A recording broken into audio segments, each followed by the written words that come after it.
வானொலியில் நீங்கள் கேட்டு மகிழ்ந்த தென்கட்சி கோ. சுவாமிநாதன் அவர்களின் இன்று ஒரு தகவல் கதை தொகுப்பினை கேட்கலாம். ஒரு காட்டுல ஒரு முனிவர் இருந்தார். ஒரு நாள் அவரை தேடிட்டு 4 பேர் வந்தாங்க. சுவாமி, எங்களுக்கு ரொம்ப நாளா ஒரு சந்தேகம்னாங்க.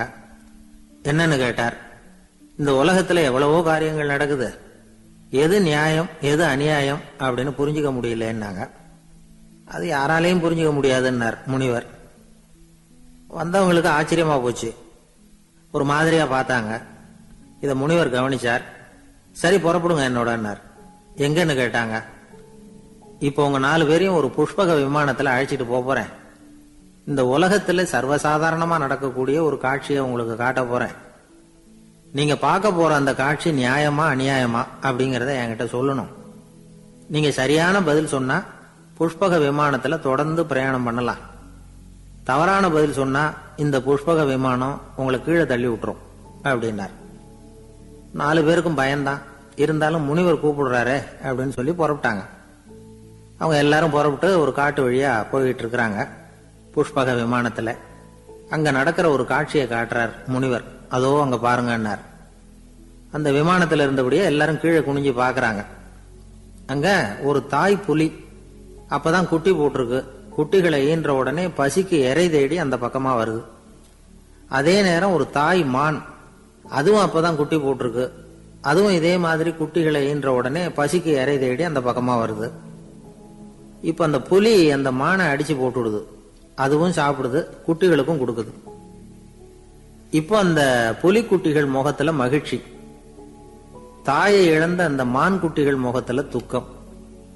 இப்போ அந்த முனிவர் 4 பேர்கிட்டையும் கேட்கிறார், நீங்க இங்க பாத்தீங்களே, இதுல எது நியாயம் எது அநியாயம்? ஒவ்வொருத்தரா சொல்லுங்க. உங்க பதில் சரியில்லைன்னா இந்த விமானம் உங்களை கீழே தள்ளி விட்டுரும். சொல்லுங்க பார்க்கலாம்னார். முதல்ல ஒருத்தன் சொன்னான், அந்த புலி செஞ்சது சரிதாங்க. அது பசிக்கு அதுதான் ஆகாரம். தன்னுடைய பசிக்கு தானே இறை தேடிக்கிட்டுது. அதுல என்ன தப்பு? அவ்வளவுதான். அதனால புலி செஞ்சது நியாயம்தான் அப்படின்னா. அவ்வளவுதான், அந்த விமானம் அவனை அப்படியே கீழே தள்ளி விட்டுட்டுது. அதனால அவன் கொடுத்த பதில் சரியில்லை அப்படிங்கிறது புரிஞ்சு போச்சு. இப்ப 2வது ஆள் சொன்னான், புலி செஞ்சது பாவம், அந்த தாய்மான் என்ன தப்பு பண்ணிச்சு? இப்ப அந்த குட்டிகளுக்கு யாரு ஆதரவு? அதனால புலி செஞ்சது அநியாயம் அப்படின்னா. அவ்வளவுதான், அவனையும் கீழே தள்ளி விட்டுட்டுது அந்த விமானம். இந்த பதிலும் சரியில்லை அப்படின்னு ஆயிட்டுது. இப்ப 3வது ஆள் வந்தான். முதல்ல 2 பேர் கீழே விழுந்ததை பார்த்துக்கிட்டு இருந்தான். அதனால அவன் சொன்னான், ரெண்டுமே நியாயம்தாங்க. புலி இறை தேடினதும் இயற்கை, அதுக்கு மான் இறையானதும் இயற்கை. அதனால இதுல ஒன்றும் தப்பு இல்லைன்னா. அவ்வளவுதான், அவனையும் அந்த விமானம் கீழே பிடிச்சி தள்ளி விட்டுது. இப்ப 4வது ஆள் வந்தான். முனிவர் கேட்டார், நீயாவது சொல்லுப்பா, இந்த செயல்ல எது நியாயம்னார். அவன் தெளிவா பதில் சொன்னான். அதாவது என்ன சொன்னான்னா, எனக்கு தெரியல அப்படின்னா. அவனை விமானம் கீழே தள்ளல, சௌரியமா அழைச்சிட்டு போயிட்டுது. இவனும் பிரயாணம் சௌக்கியமா பண்ணானா. ஆக இதுதான் சரியான பதில்ங்கிறத முனிவர் உணர்த்தினார். இந்த கதையிலிருந்து நாம புரிஞ்சுக்க வேண்டியது என்னன்னா, இந்த உலகத்துல எவ்வளவோ காரியங்கள் நடக்குது. அதெல்லாம் ஏன் அப்படி நடக்குதுங்கிறதுக்கு எப்பேற்பட்ட பண்டிதராலும் பதில் சொல்ல முடியாது.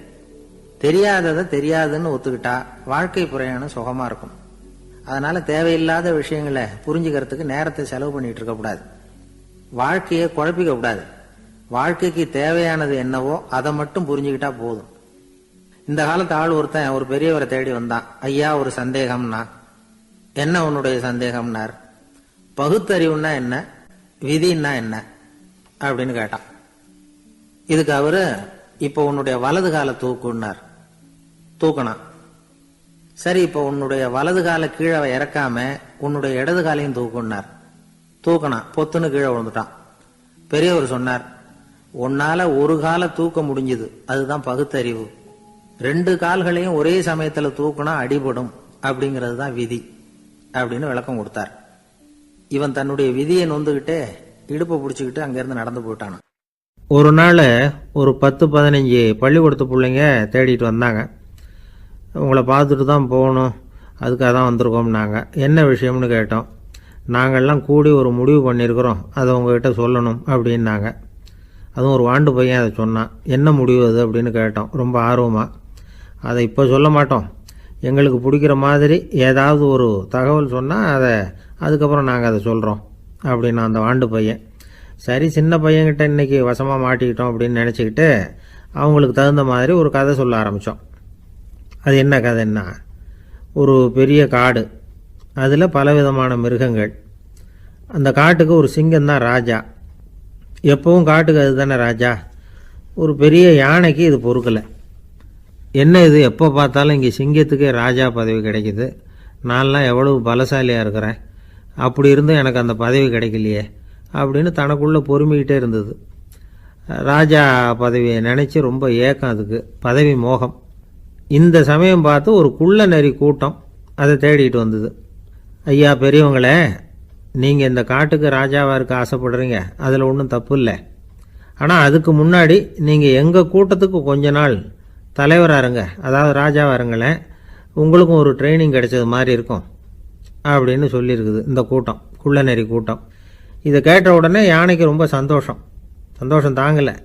அதுதான் எப்போன்னு பதவிக்காக காத்துக்கிட்டு இருக்குதே. இருந்தாலும் கொஞ்சம் பிகுவோட, சரி நீங்கள்லாம் இவ்வளோ தூரம் என்னை தேடிட்டு வந்து கேட்கறதுனால மறுக்க முடியல அப்படின்னு ரொம்ப ஏதோ சிரமப்பட்டு ஒத்துக்கிறது மாதிரி ஒத்துக்கிட்டது. ஏதோ உங்கள் ஆசைக்கு கட்டுப்படுறேன், கொஞ்ச நாள் உங்கள் கூட்டத்துக்கு ராஜாவாக இருக்கிறதுக்கு சம்மதிக்கிறேன் அப்படின்னுது. உடனே அந்த யானை ராஜ நட போட ஆரம்பிச்சிட்டுது. யானை சாதாரணமாக நடந்தாவே எப்படி இருக்குங்கிறது நமக்கு தெரியும். அதுவே ராஜ நடந்தால் எப்படி இருக்கும் கற்பனை பண்ணி பாருங்கள். யானை முன்னாடி கம்பீரமாக போய்கிட்டு இருக்குது, தலைவர் இல்லையா, அதனால் குள்ள நரிகள்லாம் ரொம்ப அடக்கமாக அது பின்னாடி அணிவகுத்து போயிட்டு இருக்குது. ராஜா வாழ்க, மன்னர் வாழ்க அப்படின்னு கோஷம் வேற. யானைக்கு தலைகால புரியல, அவ்வளவு சந்தோஷம். அந்த யானைக்கு செருக்கு, ஆணவம் எல்லாம் ஏற்பட்டு போச்சு. அதுக்கப்புறம் அது தரையை பார்க்குமா, நிமிர்ந்து நடக்க ஆரம்பிச்சுட்டுது. தரையை பார்க்குறதே இல்லை. அப்படி போயிட்டுருக்கிறப்போ ஒரு சதுப்பு நிலத்தில் திடீர்னு காலை வச்சுட்டுது. அவ்வளோதான், கால் உள்ளே போட்டுது. இன்னொரு காலை எடுத்து வச்சுது, அதுவும் உள்ளே போட்டுது. அந்த 2 காலையும் எடுக்கிறதுக்காக அடுத்த 2 காலையும் அழுத்திச்சு, அதுவும் உள்ளே போக ஆரம்பிச்சுட்டுது. இப்போ 4 காலம் வசமாக சேத்துல அழுந்தி போச்சு, எடுக்க முடியல. குள்ள நரிகள்லாம் அதை சுற்றி வந்தது. சிலது சுற்றி நின்று டான்ஸ் ஆட ஆரம்பிச்சுட்டுது யானையை பார்த்துட்டு. இதை யானை பார்த்தது. என்ன இது, தலைவர் நான் தவிச்சிக்கிட்டு இருக்கிறேன், தொண்டர்கள்லாம் சுற்றி நின்று வேடிக்கை பார்த்துக்கிட்டு இருக்கிறீங்க, டான்ஸ் ஆடுறீங்க அப்படின்னு கேட்டுதான். தொண்டர்களே, தலைவர் நான் தவிச்சிக்கிட்டு இருக்கிறது உங்களுக்கு தெரியலையா? இப்போ உடனே உங்கள் தலைவரை காப்பாற்ற வேண்டியது உங்கள் கடமை இல்லையா அப்படின்னு கத்துச்சான் அந்த யானை. குள்ள நரிகளில் ஒன்று முன்னாடி நின்று அந்த யானையை பார்த்து தான், தலைவரே எங்களுக்கு ரொம்ப நாளாக ஒரு ஆசை, அந்த ஆசையை நிறைவேற்றிக்கிறதுக்காகத்தான் உங்களை எங்கள் தலைவராக ஏற்றுக்கிறோம்னு சொன்னோம் அப்படின்னு தான். என்ன ஆசைன்னு கேட்டிருக்கு யானை. யானை கறி சாப்பிட்டு பார்க்கணுங்கிறது எங்களுக்கு ரொம்ப நாளாக ஆசை, அது இன்றைக்கி தான் நிறைவேற போகுது அப்படின்னு தான் அந்த நரி. இதை கேட்ட உடனே அந்த யானை அப்படியே மூர்ச்சி ஆகிட்டு தான். நரிகள்லாம் அது மேலே ஏறி குதற ஆரம்பிச்சுட்டு தான். பதவி மேலே இருந்த பேராசை அந்த பலசாலியான யானையையே மாட்டி விட்டுட்டுது பார்த்தீங்களா அப்படின்னு சொல்லி முடித்தோம் இந்த கதையை அந்த சின்ன பிள்ளைங்க கிட்ட. சரிங்க, இப்போ நாங்கள் உங்களை தேடி வந்த விஷயம் என்னங்கிறத சொல்லவா அப்படின்னா ஒரு வாண்டு பையன். சீக்கிரம் சொல்லு தம்பி, சஸ்பென்ஸ் தாங்கலை அப்படின்னோம். அவன் மெதுவாக எங்களை பார்த்து சொல்கிறான், எங்களுக்கு கொஞ்ச நாள் நீங்கள் தலைவராக இருந்தால் தேவலை அப்படின்னார். இவர் ஒரு ஊரில் ஒரு கோயில் இருந்தது, ரொம்ப பழைய கோயில். உள்ளே போகிறதுக்கே பயமாக இருக்கும், எந்த நேரத்தில் இடிஞ்சு விழுந்துருமோ அப்படிங்கிற பயம். அப்படி இருந்ததுனால யாரும் துணிஞ்சு சாமி கும்பிடுறதுக்கு அங்கே போகிறதில்ல. கோயிலுக்கு வர்ற கூட்டம் கொஞ்சம் கொஞ்சமாக குறைய ஆரம்பிச்சுட்டுது. கோயில் நிர்வாகிகள் எல்லாரும் கூடி உட்காந்து பேசினாங்க, என்ன பண்ணலாம்னு யோசனை பண்ணாங்க. எந்த இடம் மோசமாக இருக்கோ அந்த இடத்த பழுது பார்த்தாங்க. அங்கே எங்கே வர்ணத்தை பூசி கொஞ்சம் அழகுபடுத்தி பார்த்தாங்க. ஏதோ இந்த ஊரில் கோயில்னு ஒன்று இருக்குது, அது மக்களுக்கு தெரியணும் அப்படிங்கிறதுக்காகத்தான் இப்படிலாம் பண்ணாங்க. இருந்தாலும் கோவில் இருக்கிற நிலைமை மக்களுக்கு தெரியும், அதனால் அங்கே வர்றது குறைச்சிக்கிட்டாங்க அவங்க. ஒரு கட்டத்தில் யாருமே வர்றதில்லை, நிலைமை அந்த அளவுக்கு ஆயிட்டுது. மறுபடியும் கோவில் நிர்வாகிகள் கூட்டம் நடந்தது. இந்த கூட்டம் கூட கோயிலுக்கு உள்ளே நடக்கலை, இடிஞ்சு விழுந்துருமோங்கிற பயம். அதனால வெளியில தான் உட்காந்து கூட்டத்தை நடத்தினாங்க. ஏன்னா உள்ள போறதுக்கு அவங்களுக்கும் துணிச்சல் கிடையாது, எந்த நேரமும் விழுந்துரும் போல இருந்தது. அது வழியா போறவங்க கூட வேகமா அந்த இடத்த கடந்து போக ஆரம்பிச்சுட்டாங்க. கோவில் நிர்வாகிகள் வெளியில உட்காந்து கூட்டம் போட்டாங்க இல்லையா, அந்த கூட்டத்துல 4 தீர்மானங்களை நிறைவேற்றினாங்க. அது என்ன 4 தீர்மானம்னா, முதல் தீர்மானம், இந்த கோவிலை இடிப்பது அப்படிங்கிற முடிவை இந்த கமிட்டி மிகவும் வருத்தத்துடன் ஏற்றுக்கொள்ளுகிறது அப்படின்னு நிறைவேற்றினாங்க. இதுக்கு பதிலா இன்னொரு கோவிலை உடனடியாக கட்டி முடிச்சுடணுங்கிறது 2வது தீர்மானம். 3வது தீர்மானம் என்ன தெரியுமா? பழைய கோவிலின் கதவுகள், அதிலிருந்து பிரிச்சு எடுக்கிற செங்கல், இதையே புது கோவில் கட்டுவதற்கு பயன்படுத்தி கொள்ள வேண்டியது. பழைய கோவில் இருந்த மாதிரியே அதே வடிவத்தில் புது கோவிலையும் கட்ட வேண்டியது. பழைய கோவிலின் அஸ்திவாரத்தை அப்படியே வச்சுக்கிட்டு அதுக்கு மேல நாம கோயிலை கட்டிக்க வேண்டியது. இதுதான் 3வது தீர்மானம். இதையும் கமிட்டி முழு மனசோட ஏத்துக்கிட்டது. இது வரைக்கும் சரி. இப்ப அந்த கமிட்டி 4வதா ஒரு முக்கியமான தீர்மானத்தை கொண்டுகிட்டு வந்து அதையும் ஏகமனதா நிறைவேற்றி விட்டது. அது என்ன தீர்மானம்னா, புதிய கோவில் கட்டி முடிக்கிற வரைக்கும் பழைய கோவிலை இடிக்கிறதில்லை அப்படிங்கிற தீர்மானம். எப்படி இருக்குது பாருங்க இது. பழசை இடிக்காத வரையில அதே இடத்துல புதுசா எப்படி கட்ட முடியும்? பல விஷயங்கள்ல நாம நடந்துகிற முறையும் இப்படிதான் இருக்குதான். வாழ்க்கையில முன்னேறணும்னு ஆசைப்படுவோம். அதே நேரத்துல அந்த முன்னேற்றத்துக்கு எது தடையா இருக்கோ அதை விட்டு விடுறதுக்கும் மனசு வராது. என் கூட வேலை பார்க்குறப்போ ஒரு அம்மா இருந்தாங்க. அவங்க எப்போதும் அவங்க வீட்டுக்காரர் படத்தையே வச்சுருப்பாங்க, கையில் பத்திரமா வச்சுருப்பாங்க. அவ்வளவு மரியாதை மதிப்புன்னு சொல்லி நாங்கள்லாம் அவங்கள பெருசாக நினைப்போம். இது எதுக்குமா அவங்க வீட்டுக்காரர் படத்தை பத்திரமா இல்லை கையிலே வச்சுருக்கீங்களே, ஆஃபீஸுக்கெல்லாம் எடுத்துகிட்டு வந்து வச்சு அடிக்கடி எடுத்து பார்த்துக்குவாங்க. அவ்வளவு பிரியமாக அவங்க வீட்டுக்காரர் இல்லை. ஆமாம், எனக்கு ஏதாவது பிரச்சனை வந்துவிடுதுன்னா உடனே எங்கள் வீட்டுக்காரர் படத்தை எடுத்து பார்ப்பேன். பரவாயில்லையே இப்படி ஒரு இதாக. ஆமாம், இதை பார்த்துட்டு நினச்சிக்குவேன், இதை விட பிரச்சனை வேறு என்ன இருந்துட போகுது உலகத்தில் அப்படின்னு நினச்சிக்குவேன். உடனே எனக்கு எல்லாம் போயிடும் அப்படின்ட்டு தான். அப்படி ஒரு அம்மா இருந்தாங்க, இப்போவும் இருக்காங்க, வேலை பார்த்துக்கிட்டு இருக்காங்க. அப்படிலாம் இங்கே இருக்கிற தாய்மார்கள், பெண்கள் யாராவது அப்படி கூட பண்ணலாம். எப்போதுமே உங்கள் வீட்டுக்காரர் படத்தை கையில் வச்சுக்கோங்க. அது ஒரு யோசனை, குடும்பம் குதூகலமாக இருக்கிறதுக்கு அது ஒரு யோசனை. அதே மாதிரி இவங்களும் அவங்க படத்தை வச்சுக்கலாம், வச்சுக்கிட்டு பிரச்சனை வரும்போது பார்த்துக்கணும். இதை விட நமக்கு என்ன வந்துட போகுது பெருசா அப்படி தான் இருக்கணும். குடும்பம் நல்லபடியாக இருக்கணும்னா அதுக்கு இப்போ சொல்லுவாங்க, கடவுளே ஒரு வீட்டு கணவன், வீட்டு தலைவர் கனவுல வந்தாராம். கடவுள் இது மாதிரி உன்னை விட்டுட்டு உங்கள் குடும்பத்தை உன்னையெல்லாம் விட்டுட்டு போக போகிறேன்னா, அதனால் ஏதாவது வரம் வேணும்னா கேட்டு போய் வாங்கிக்கோ அப்படின்னு கடவுள் சொன்னாராம் இந்த குடும்ப தலைவர்கிட்ட. அவருக்கு என்ன கேட்குறதுன்னு புரியல. கடவுள் விட்டுட்டு போகிறேங்கிறாரு, ஏதாவது வரம் கேட்டுக்கோ அப்படின்னு நம்ம என்ன பண்ணுறது, என்ன கேட்குறதுன்னு ஒன்றும் புரியல. குழம்பிக்கிட்டு இருந்தான் அந்த ஆள் கனவுல. இப்போ கடவுள் சொன்னாராம், சரி நீ ரொம்ப குழப்பமாக இருக்க, நாளைக்கு மறுபடியும் உன் கனவுல வரேன், அதுக்குள்ளே நீ முடிவு பண்ணி வை, உனக்கு என்ன வரம் வேணுமோ கேட்டு வாங்கிக்கோ, உனக்கு வரம் கொடுத்துட்டு நான் போயிடுறேன், உன்னை விட்டுட்டு போகிறதா நான் முடிவு பண்ணிட்டேன் அப்படின்ட்டுருக்காரு கடவுள். சரி ஒரு நாள் அவகாசம் கொடுங்க, நாளைக்கு நான் அதுக்குள்ளே முடிவு பண்ணி வைக்கிறேன்ட்டு அவர் வந்தார். மறுநாள் முழிச்சுக்கிட்டு மனைவி மகன் மக்கள் எல்லாரையும் கூப்பிட்டார், குடும்பத்தில் எல்லாரையும்.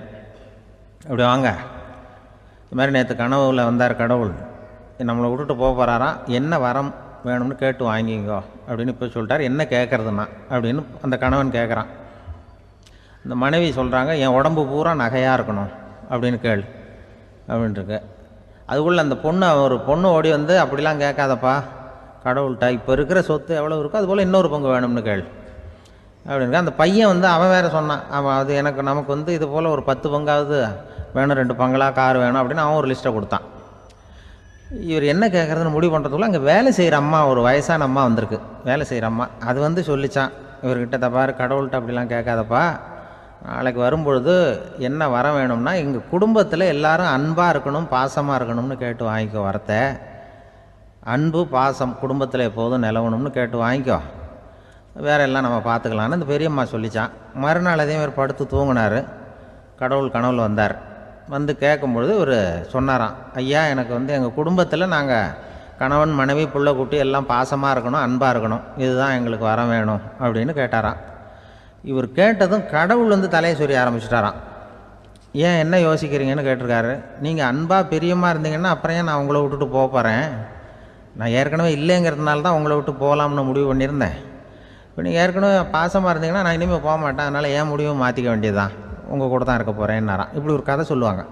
அதனால் ஒரு குடும்பத்தில் அந்தந்த உறவு முறைகள் சரியாக இருக்கிற வரைக்கும் எல்லாம் நல்லாயிருக்கும். அங்கே தான் இறைவன் வாழும் இல்லம்ங்கிறாங்களே, அதுதான் அதில் அந்த குடும்ப தலைவருங்கிறவர் கணவன் அப்படிங்கிறதுனால அவருக்கு தான் பொறுப்பு. அவருக்கு நிறைய சகிப்புத்தன்மை வேணும், கோபம் வரக்கூடாது, யார் என்ன சொன்னாலும் போனோம். சில கணவன்மார்கள் வந்து எது சொன்னாலும் மனைவி வந்து தட்டுறதில்லை. அங்கே போனால் போவாங்க, எதுக்கு போக சொல்கிறேன்னு கேட்குறதில்ல, போகிறது. இங்கே வான்னா வர்றது. திருவள்ளுவர் மனைவி இருந்தாருன்னு சொல்கிறாங்கல்ல, அது மாதிரி. அது எப்படின்னா ஒருத்தர் சொன்னார், அது அப்படி இல்லை, அதுக்கு ஒரு கதை சொன்னார். ஹிட்லர் வந்து வந்தாராம் ஒரு தடவை ஒரு பெரிய கப்பல் மேலே. கப்பலுடைய மேல் தளத்தில் ஹிட்லர் வந்துக்கிட்டு இருக்கார். ஒரு இங்கிலீஷ் கேப்டன் எதிரில் நிற்கிறான். அவனுக்கு பெரிய ஆச்சரியம், இந்த ஆள் எப்படி இப்படி ஒரு தனி மனிதனாக இருந்துக்கிட்டு உலகத்தையே இப்படி இந்த பாடுபடுத்துகிறார் அப்படின்னு சொல்லி, உன்னுடைய வெற்றிக்கு என்ன காரணம்னு கேட்டாராம் அந்த இங்கிலீஷ் கேப்டன். இப்போ ஹிட்லர் சொன்னாராம், என்னுடைய வெற்றிக்கு காரணம் என்கிட்ட வேலை செய்கிற ஊழியர்கள். நான் கிழிச்ச கோட்டை தாண்ட மாட்டாங்க, நான் என்ன சொல்கிறேனோ அதை உடனே செய்வாங்க, ஏன் எதுக்குன்னு எதிர்த்து பேச மாட்டாங்க, அதுதான் என்னுடைய வெற்றிக்கு காரணம் அப்படின்னு சொல்லி அதை நிரூபித்து காட்டுறேன் பார் அப்படின்னு சொல்லி கையை தட்டினாராம் ஹிட்லர். உடனே ஒரு சிப்பாய் அங்கேருந்து வந்து லெஃப்ட் ரைட்னு போட்டு வந்து சல்யூட் பண்ணி நின்னான். உடனே ஹிட்லர் சொன்னார், நீ அப்படியே இந்த கப்பல் மேல் தளத்துலேருந்து அப்படி கடலில் விழுந்து செத்து போடா அப்படின்னு பொத்துன்னு குதிச்சுட்டான். எதுக்கு சொல்கிறேன் என்ன இதில், உடனே குதிச்சு செத்து போட்டான். இவருக்கு பெரிய ஆச்சரியம் கேப்டனுக்கு. ஹிட்லர் சொன்னார், இதுதான் என்னுடைய வெற்றிக்கு காரணம், தப்பார் இன்னொருத்தனை கூப்பிட்றேன் அப்படின்னு தட்டினா, இந்த பக்கத்துலேருந்து ஒருத்தன் வந்தான், லெஃப்ட் ரைட்னு வந்து நின்னா, நீ இப்படி குதிச்சு செத்து போடா அப்படின்னு பொத்துன்னு குதிச்சுட்டான். எதுக்கு போக சொல்கிறீங்கன்னு ஒன்றுமே கேட்கல, குதினா உடனே குதிச்சுட்டான். அப்போ ஹிட்லர் சொன்னார், இதே மாதிரி என்னுடைய ஒவ்வொரு ஊழியர்களும் இருக்கிறாங்க, நானும் ஊழியர்களை இழக்கிறதுக்கு தயாராக இல்லை, தப்பார் தயாராக இருப்பேன் எப்போதும், தப்பார் இன்னொருத்தரம் தட்டுறேன்னு இன்னொருத்தர் வந்தார். எதிர்த்தாப்புலேருந்து ஒருத்தன் லெஃப்ட் ரைட் சல்யூட் அடித்தான். நீயும் குதிச்சு செத்து போடான்ருக்கார் ஹிட்லர். இவனால் பொறுக்க முடியல, இந்த இங்கிலீஷ் கேப்டன் அனாவசியமாக ஒவ்வொருத்தனாக குதிச்சுட்றானேன்னு சொல்லி ஓடி போய் அவனை குதிச்சிட்டான். குதிக்கிறதுக்கு முன்னாடி பிடிச்சி தனியாக எடுத்துகிட்டு போட்டான். தனியாக எடுத்துகிட்டு போய் அந்த சிப்பாய்கிட்ட கேட்டாரான் அந்த இங்கிலீஷ் கேப்டன், ஏன்ப்பா அந்த ஆள் குதிக்க சொல்கிறான்னா நீ ஏன் எதுக்குன்னு கேட்குறது இல்லையா, உடனே குதித்து செத்து போகிறீங்களே, இதெல்லாம் என்ன அநியாயம் அப்படின்ட்டுருக்கான் அந்த இங்கிலீஷ் கேப்டன் கையை பிடிச்சிக்கிட்டு. உடனே அந்த சிப்பாய்க்கு கோவம் வந்துட்டு தான், உடையா கையை, இவன்ட்ட வேலை பார்க்குறத விட உழுந்து செத்து போகலாம், நான் குதிக்கிறான், என்ன அனாவசியமாக எதுக்கையாக இருக்க சொல்கிறேன் அப்படின்னு சொல்லி குதிச்சுட்டானா. அதனால் இந்த உடனே சொல்கிறத செய்கிறாங்க பாருங்கள், அவங்கள நம்பக்கூடாது. கணவன்மார்களுக்கு ஒரு எச்சரிக்கை, சொல்கிறத உடனே செஞ்சுருவாங்க மனைவி, நீ அங்கே போனால் போவாங்க வரணும் அது ஹிட்லர் மாதிரி நினைக்கிறாங்கன்னு அர்த்தம். இதுகிட்ட பேசிக்கிட்டு இருக்கிறத விட சொல்கிறத செஞ்சுட்டு போடுவோமே, அப்படி சமாளிக்கிற கணவன்மார்கள் உண்டு. குடும்பத்தில் வந்து அப்படிலாம் இருந்து சமாளிக்கிறாங்க. குடும்பத்தில் ஒருத்தர் அனுசரிப்பு தன்மைங்கிறது ரொம்ப அவசியம். கணவன் மனைவின்னா அனுசரித்து போகணும்னு சொல்லுவாங்க. அதாவது ஒரு கணவன் அதுக்காக தான் அந்த காலத்துலலாம் ஒரு வீட்டுக்கு வந்து மாப்பிள்ளை தேடுறதுங்கிறது ஒரு பெரிய குடும்பத்தை நிர்வகிக்கிற அளவுக்கு ஒரு கணவனாக வரக்கூடிய எப்படி இருக்கணும் அப்படின்னா, அந்த காலத்தில் புலி வேட்டைக்கு போகணும். ஒரு பொண்ணுக்கு மாப்பிள்ளை தேடுறதுன்னா நம்ம தமிழ் பழக்கம் என்னென்னா, காட்டுக்கு போய் ஒரு புலியை வேட்டையாடிட்டு வரணும். அந்த புலி பல்லு அல்லது நகத்தை கொண்டுட்டு வரணும் அந்த இளைஞன். அதை வந்து வீட்டில் கொடுப்பான், அதை தான் கட்டி அதை வந்து இதாக கட்டுவாங்க, மாலையாக போடுவாங்க, தாலியாக கட்டுவாங்க. அதாவது வீரம் இருக்கா பையனுக்குன்னு பார்ப்பாங்க. ஒரு பொண்ணு வேணும்னா நீ முதல்ல வீட்டுக்கு பொண்ணு கேட்க போகக்கூடாது, காட்டுக்கு போகணும், போய் புளியை கொண்டு வா, அதுக்கப்புறம் தான் உனக்கு பொண்ணு அப்படின்னு சொல்லுவாங்க. இப்போவெல்லாம் ஏன் போகிறது இல்லைன்னா, இப்போலாம் ஒருத்தனை வந்து காட்டுக்கு போய் புலிப்பல் கொண்டு வான்னா புலி தான் மாப்பிள்ளையாக வரும். அதனால தான் இப்போ போகிறதில்ல யாரும் காட்டுக்கு. அப்போ வந்து பெண்களும் வந்து ரொம்ப வீரமாக இருந்தாங்க. பெண்கள் மூலம் அந்த காலத்தில் எப்படின்னா, முறத்தாலேயே புலியை துரத்துவாங்களாம். நம்ம பழைய பாட்டிலெல்லாம் பார்த்துருப்பீங்க, முறத்தால் புலியை விரட்டினாங்கன்னு வரும் பழைய பாட்டு. அந்த அளவுக்கு பெண்களுக்கு வீரம்.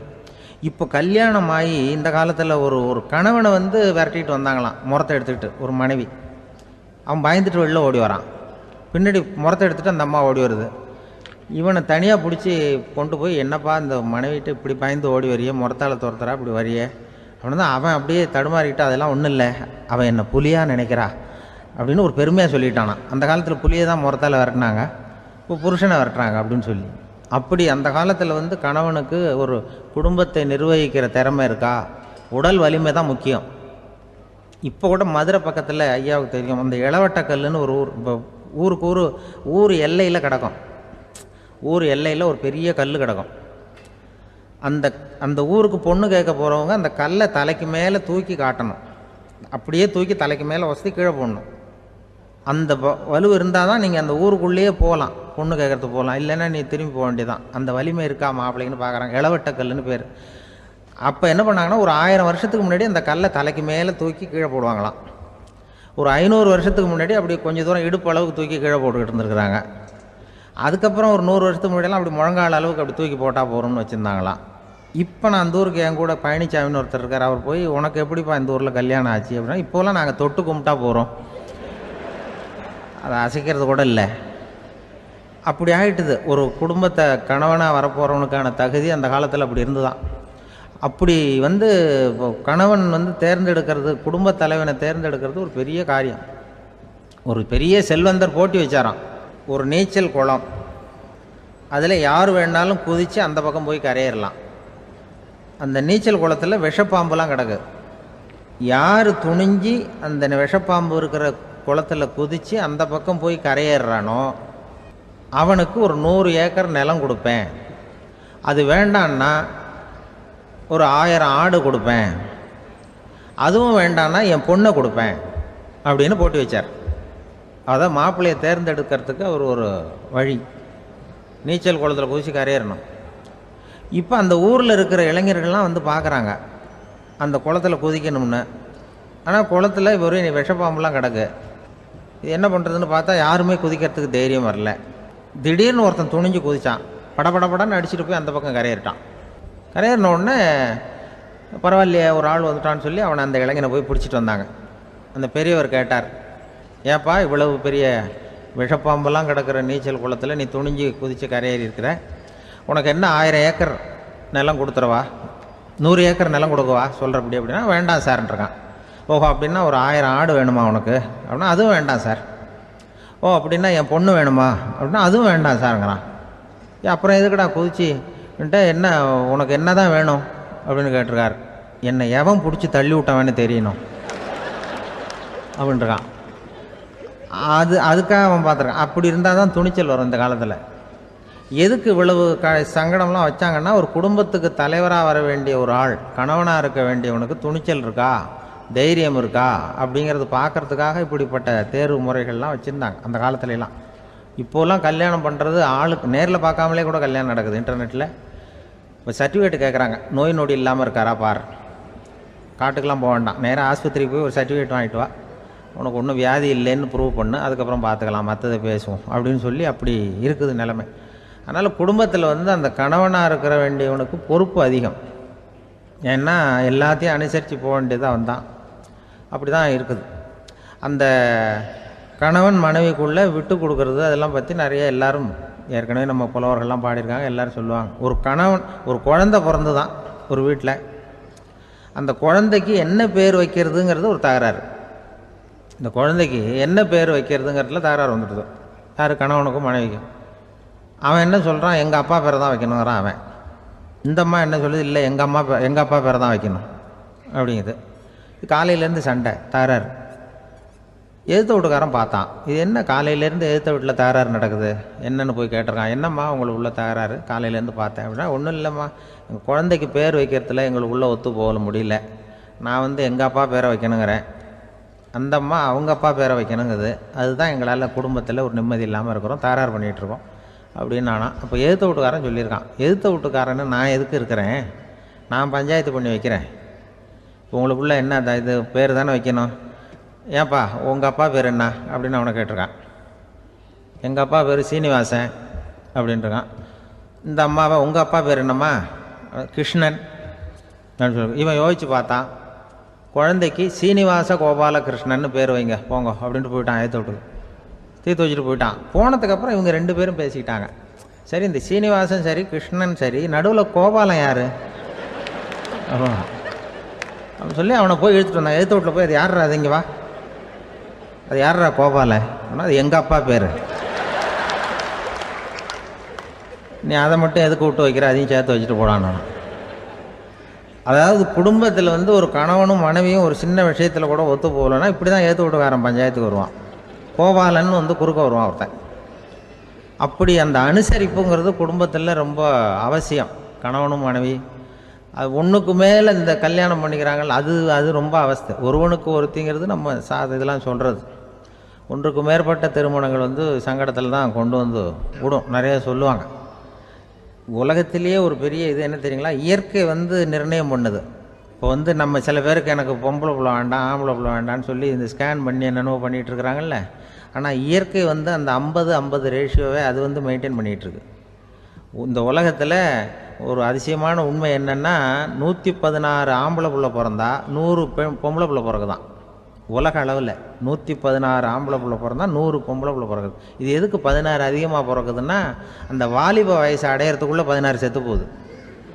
16 அங்கங்கே ஓடுறது, கொஞ்சம் முரட்டுத்தனமாக போகிறதுனால செத்து போகுது. அந்த 50-50 இந்த ஒருத்தருக்கு ஒருத்தங்கிற ரேஷியோவை இயற்கை மெயின்டைன் பண்ணிகிட்டு இருக்கு. அது ஒரு பெரிய அதிசயம். அதை விட பெரிய அதிசயம் என்னென்னா, இந்த உலக யுத்தம் நடந்ததில்ல, முதல் உலக யுத்தம், 2வது யுத்தம், அப்போ பார்த்துருக்குறாங்க, கணக்கு எடுத்துருக்குறாங்க. அந்த யுத்தம் முடிஞ்ச பிறகு 116 ஆம்பளை பிள்ளைக்கு பதிலாக 160 170 பிறக்க ஆரம்பிச்சுதான். 100 பெண் குழந்தைக்கு 170 180 ஆண் குழந்தை.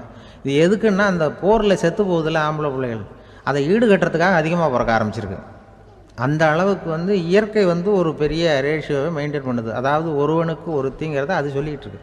புறாவெல்லாம் வளர்த்திங்கன்னா, நான் கூட புறா வளர்த்துருக்குறேன் ஊரில். புறா வளர்த்திங்கன்னா ஒரு தடவைக்கு 2 முட்டை தான் விடும் ஒரு வீட்டுக்கு. அந்த 2 முட்டையும் குஞ்சு பறிச்சுன்னா அதில் ஒன்று ஆணாக இருக்கும், ஒன்று பொண்ணாக இருக்கும். அது எந்த முட்டை ஆண் எந்த முட்டை பெண்ணுங்கிறத இயற்கை நிர்ணயம் பண்ணுது. அதை நம்ம மாற்றவே முடியாது. ரெண்டையும் அந்த பெண்ணாவோ 2 ஆணாவோ மாற்ற முடியாது நம்ம. அதனால் அந்த இயற்கையை புரிஞ்சுக்கிட்டு நாம் நடந்துக்கணும். அதனால தான் ஒரு கணவன் ஒரு மனைவி, அதான் ஒருத்தருக்கு ஒருத்தங்கிறது. ஒன்றுக்கு மேலேனா சங்கடம் தான். ஒரு பஸ்ஸில் ரெண்டு பெண்கள் வந்துக்கிட்டு இருந்தாங்களாம். பஸ்ஸு பிரயாணம். 2 பெண்கள் பக்கத்து பக்கத்தில் உட்காந்துருக்காங்க. அந்த கண்டக்டரை கூப்பிட்ருக்காங்க, இங்கே வாயா அப்படின்னு அந்த ஒரு அம்மா கூப்பிட்ருக்கு. என்னம்மா அப்படின்ட்டுருக்கார். இந்த ஜன்னலை திறந்து விட்டு போ அப்படின்னு. சரின்னு பக்கத்தில் இருந்த ஜன்னலை திறந்து விட்டு அவர் போயிட்டார். பக்கத்தில் இருந்தம்மா உடனே இங்கே வாயா, மறுபடியும் வாயான்னு கூப்பிட்ருக்கு. என்ன இந்த ஜன்னலை மூடிவிட்டு போ அப்படின்ட்டுருக்கு. மூடிவிட்டு போனார். மறுபடியும் அந்த முன்னாடி கூப்பிட்டது, வாமா வாயா வாயான்னு மறுபடியும் கண்டக்டரை கூப்பிட்டு, என்ன இந்த பார், இந்த ஜன்னலை நீ மூடி வச்சின்னா நான் மூச்சு திணறி செத்து போடுவேன். அப்புறம் உடனே பக்கத்தில் இருந்தம்மா, தபாரியா அந்த அம்மா பேச்சை கேட்டுட்டு நீ திறந்து வச்சின்னா நான் குளிர் தாங்காமல் செத்து போடுவேன் அப்படின்ட்டு. அவர் தலையை பிச்சுக்கிறார் கண்டக்டர். என்னடா பெரிய ரொம்ப போச்சேன்னு, கொஞ்சம் தூரம் பிரயாணம், இதில் கூட அட்ஜஸ்ட் பண்ணி போகக்கூடாதா அப்படின்னு. அப்போ அந்த பஸ்ஸில் பின்னாடி ஒருத்தன் கடைசி சீட்டில் வெயில் தாங்காமல் சட்டையெல்லாம் கட்டி போட்டுட்டு ஒரு கிராமத்து ஆள் பீடி குடிச்சிட்டு வரான். அவர் கூப்பிட்ருக்கான் அந்த ஆள், அந்த கண்டக்டர், இங்கே வாயா அங்கே என்ன தகராறு அப்படின்னு. அந்த எதிர்த்து வீட்டுக்காரன் வந்தானே முன்னாடி பஞ்சாயத்துக்கு, அது மாதிரி கண்டக்டர் இங்கே வாயா, அவன் ஏன் நீ என்ன சொல்ல போகிற அப்படின்ட்டு வந்திருக்கான். சட்டையெல்லாம் கட்டி போட்டு பீடி குடிக்கிறான். பீடி புகையை ஊதிவிட்டு அங்கே என்ன தகராறு அப்படின்னு கேட்டிருக்கான். ஒன்றும் இல்லையா, அந்த அம்மா ஜன்னலை திறந்தா செத்து போவேங்கிறது, இந்த அம்மா ஜன்னலை மூடுனா செத்து போவேங்கிறது. நான் என்னையா பண்ணுறது ஒரு ஆள், இதுக்கு ஏன் கவலைப்படுறேன், நான் சொல்கிறத கேள், நான் தீர்த்து வைக்கிறேன் பிரச்சனையை அப்படின்னு சொல்லிவிட்டு பீடியை எடுத்துக்கிட்டு புகையை ஊதிவிட்டு சொன்னானான். கொஞ்ச நேரம் அந்த ஜன்னலை மூடி வை, அந்த அம்மா செத்து போவோம். அப்புறம் திறந்து வை, இந்த அம்மா செத்து போவோம், நாம் நிம்மதியாக போகலாம் அப்படின்னு சொல்லிட்டு பீடி குடிக்க ஆரம்பிச்சிட்டான். அவருக்கு கோவம் வந்துட்டுது கண்டக்டருக்கு. உனக்கு என்னையா நீ பாட்டுக்கு சொல்லிட்டு கொடுவ, அந்த 2 அம்மாவும் செத்து போச்சுன்னா அவங்க வீட்டுக்காரனுக்கெல்லாம் யார் பதில் சொல்கிறது அப்படின்னா, கவலையே படாத, 2 பேருக்கும் நான் தான் வீட்டுக்காரன். அதனால தான் அந்த யோசனையை சொன்னேன் அவங்ககிட்ட.